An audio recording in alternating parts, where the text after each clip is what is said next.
years, and I've seen it over and over again. להוציא את חבר הכנסת עודה, להוציא אותו מהאולם, להוציא אותו מיד, החוצה, החוצה, החוצה. להוציא גם את חבר הכנסת כסיף, להוציא את חבר הכנסת כסיף מהאולם, להוציא אותו מיד.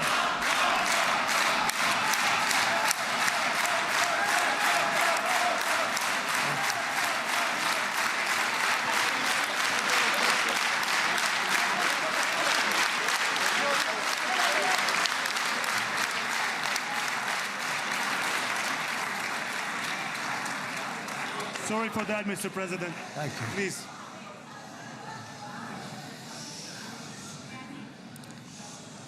That was very efficient.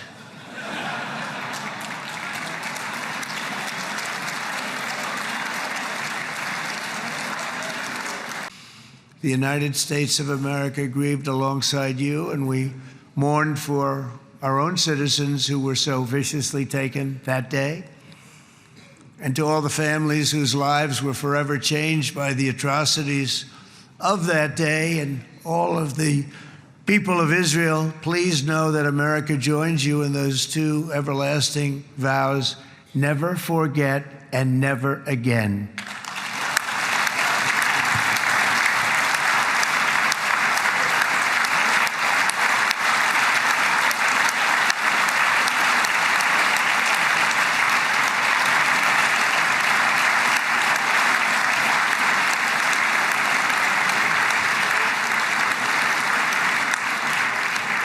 From October 7th until this week, Israel has been a nation at war, enduring burdens that only a proud and faithful people could withstand. It was a very tough period of time.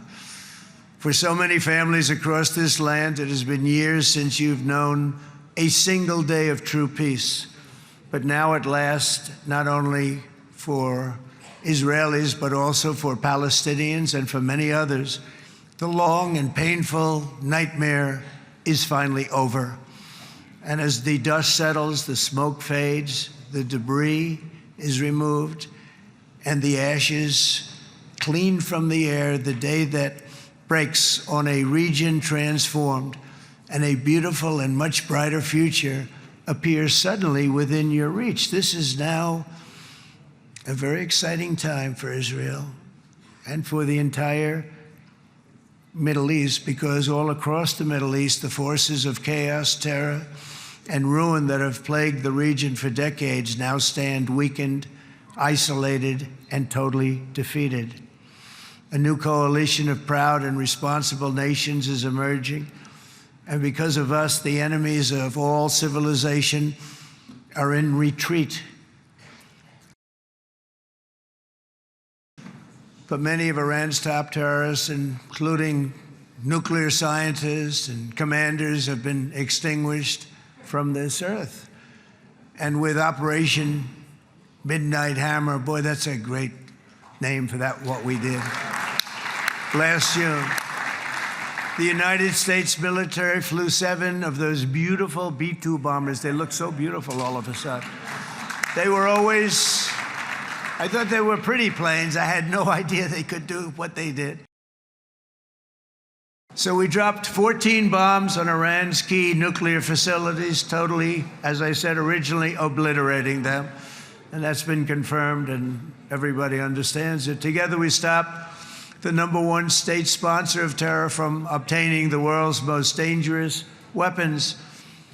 And if you think about it, if we didn't do that, and assuming we made the same deal that we have today, there'd be a dark cloud over this deal.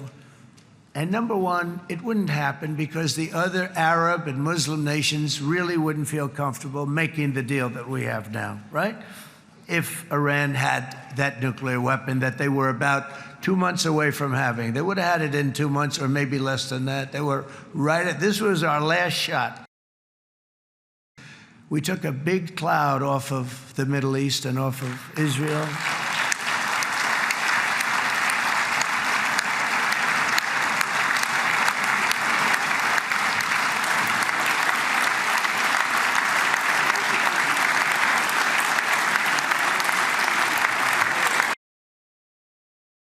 They're dancing in the streets of countries that would have never danced in the street about what's happening today. They're dancing in those streets. So this long and difficult war has now ended. You know, some people say 3,000 years, some people say 500 years, whatever it is. It's the granddaddy of them all. And in an unprecedented achievement, virtually the entire region has endorsed the plan that Gaza will be immediately demilitarized, that Hamas will be disarmed, and Israel's security will no longer be threatened in any way, shape, or form.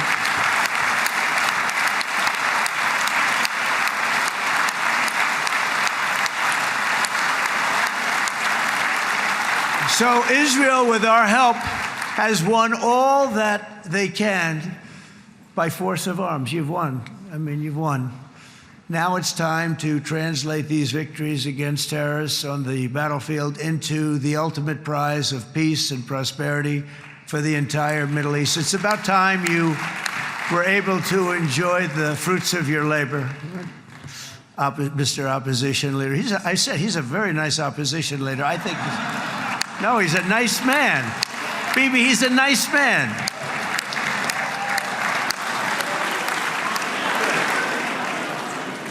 He knows what he's doing, right? No, he's a very nice guy. Well, see, now you can be a little bit nicer, Bibi, because you're not at war anymore, Bibi.